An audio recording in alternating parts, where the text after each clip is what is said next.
So it all happens tomorrow. It is going to be the local elections here in England. And make no mistake, what happens on Friday, the results when we get them, on Thursday evening, early Friday morning, whenever they happen to come in, remember, this is going to be incredibly pivotal. Everyone is going to be using the results to say, well, how would these transfer onto like a general election? What if we transfer these swings, etc., onto this? And people are already talking about this already. In fact, there's a conservative, I can't remember her name now, but she's a conservative MP, and there was looking at the new polling that's come out that's shown that the two mayoral races that the Tories are most worried about, of course, Andy Street, Ben Houchen, gonna be incredibly close. And what she is saying, and I believe her, is look, Ben Houchen won on 74% of the vote last time in 2021. Even if Ben Houchen manages to narrowly win this contest, what will matter? What will matter will be the swing. How many more people went to Labour? So even if Labour do not win, the swing that saw that happen will be incredibly damaging. So even if Ben Houchen does manage to hold on and Rishi Sunak comes out saying, "Oh my word, what an absolute victory this was," it could come all down to, well, yeah, Ben Houchen managed to win, but look at that. There was a, I don't know, 20-30% swing towards Labour. That then should set off alarm bells in Conservative HQ that there is a massive swing incoming against them. And that all these predictions that we've been seeing for all this while of Labour, like 20 or so points ahead in the polls above the Conservatives, is going to confirm their worst nightmares. So even if, come Friday morning, Ben Houchen is still the leader, or at least the mayor in Tees Valley, don't worry.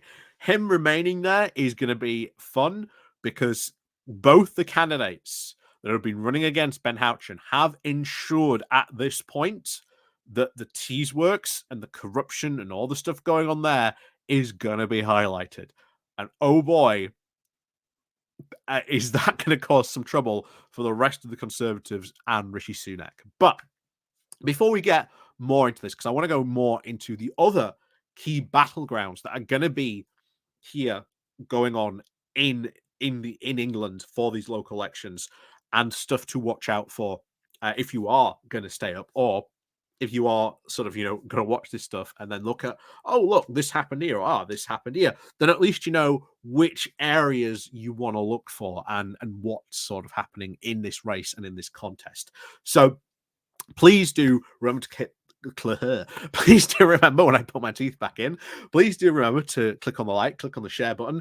Head down below, check out the Patreon page, check out the Buy Me Coffee link, hit the subscribe button if you're new as well. There's the YouTube thank you button down below too.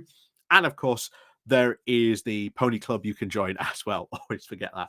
And of course, 'tis Wednesday tomorrow, so we will be doing a Pony Club video tomorrow for all the, not all the Patreon members, but all the Pony Club members as well. So if you want to see that and all the other content that we've made for that as well, do check that out. And we are rapidly heading towards our first 100th episode. So like I say, Pony Clubbers and Patreon members, do let me know what you want to do, or what you want me to do for that. I like I say, I want to do something special for it, but I'm not sure what I want to do. But there you go. So let's talk about these local elections. And it is well worth reminding you what a difference just a couple of years can make. Because, oh boy, talk about changing landscapes. The last time these elections were held for these council seats or at least these elections, was back in 2021. And this was still when Boris Johnson was riding high off the vaccine bounce. And we had all those incredible Tory gains in Hartlepool. And that was sort of the zenith. And there were talks about almost another decade of Tory rule, of Tory continuity, that Boris was going to be the man to deliver all that. And like I say, here we are in 2024, and oh my, oh my, how times have changed. Rishi Sunak now faces an incredibly bleak electoral landscape, trying to look for any slight glimmer of hope. That's why I've said, even if Ben Houchen or Andy Street managed to win, look at what the swing was to Labour. Look about how much that Labour vote increased by, and did the Conservative vote also decrease? That will be incredibly important, even probably more so than they're maybe narrowly holding on to two of those seats. Because at the moment, what we're looking at, it's going to be incredibly narrow on those two seats. Another key seat is Blackpool South. And Labour here are expected to win and take the seat, which is going to cause a lot of trouble, of course, for Rishi Sunak. Because again, red wall seat going to Labour shows that those traditional alliances that Boris Johnson managed to sort of set up and build have well and truly crumbled at this point. Of course, we've got to mention the mayoral races. Again, we've talked about Tees Valley, there's West Midlands, and of course, London as well. Very crucial.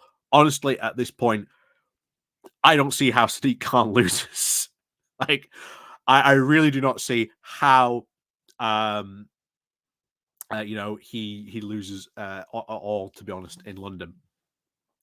So a lot of these incumbents are coming down to especially trying to define what the strength is of the Conservative Party going into these upcoming general elections. And trust me, Friday, the weekend, and the weekend after, we will probably get to see what is going to happen on those results. But of course, remember, there are a lot more other regional mayors to be elected. So the other regional mayors also potentially could be elected.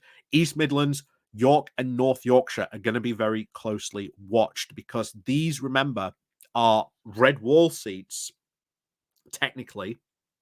And the Conservatives are at least hoping that if they can win maybe those two seats, maybe all may not be lost. Maybe. But we've talked about some of the bizarre plans that the Conservative candidate is running in the York and North Yorkshire mayoral regional race. We'll see what happens there, of course, come the election. But already it is looking like that is going to go to Labour. So we'll see what happens. But those, make no mistake, are being very closely watched. Also, to see how much by the Conservatives lose by two.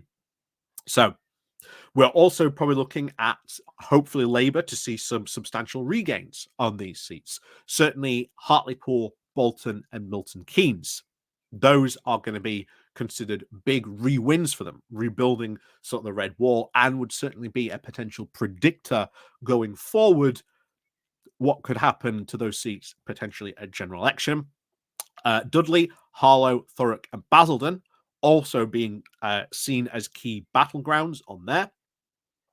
There should also be a lot of attention being put on Muslim councils, being seen as very not, shall we say, wanting to vote at the moment, obviously because of the ongoing war and conflict in Gaza. That is going to hurt Labour, I think, in some of these areas, as well as a lot of young progressives of these areas that are currently sort of Labour populations. Any sort of loss there will be seen as a potential gain point for the Conservatives. They'll be crowing about that, I'm sure. And of course, unfortunately, should we see any more elections of Workers' Party candidates, George Galloway, don't expect him to not shut up about it the following morning and, of course, over that weekend as well. The Liberal Democrats, of course, trying to themselves seek very strong performances in the Tory traditional blue wall held seats. That will be certainly an incredibly good indicator for them in the upcoming general election. The Greens obviously still trying to target Bristol for local government strength, and of course the eventual Westminster seat potentially up there as well. Reform UK, on the other hand, are all looking at that small surging support to see if this actually translates into anything that might affect them at a general election. Might they get some surging support at a local general election? Ultimately, those votes will be pulled away from the Conservatives, and once again, will be used as a predictor for the upcoming general elections. So expect these local elections to be used time and time again, ongoing into up until the next general election, to see how all this stays.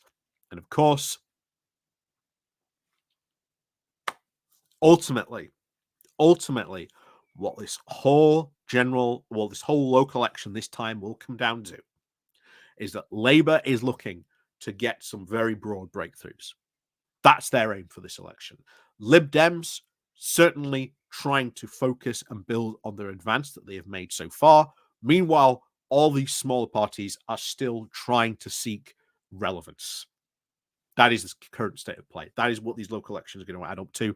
That is what potentially we're going to look at. Obviously, come Friday morning, we'll be talking about the results. Obviously, Friday morning, we'll see what the Tory fallout ends up being.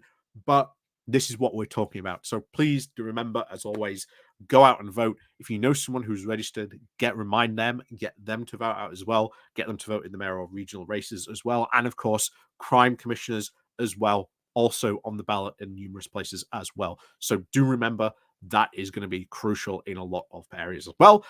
Not as probably much as the local councils, but again, something you should probably care about and vote for as well. So as always, I hope you've enjoyed that. I hope you've enjoyed this sort of what the key sort of battlegrounds are going to be in the upcoming local elections, where this is going to matter, where we're looking at, changes being made. It's all going to be, I think, a very, very interesting night come Tuesday. And as we've said before, especially for Ben Houchen and Andy Street, from what we've seen so far, very, very narrow polls. But who knows when we get the actual result, what could happen? Like I say, we'll all find out what the full picture is come Friday morning. So, as always, we'll see you all very soon. Until then, fingers crossed, and let's stop the Tories.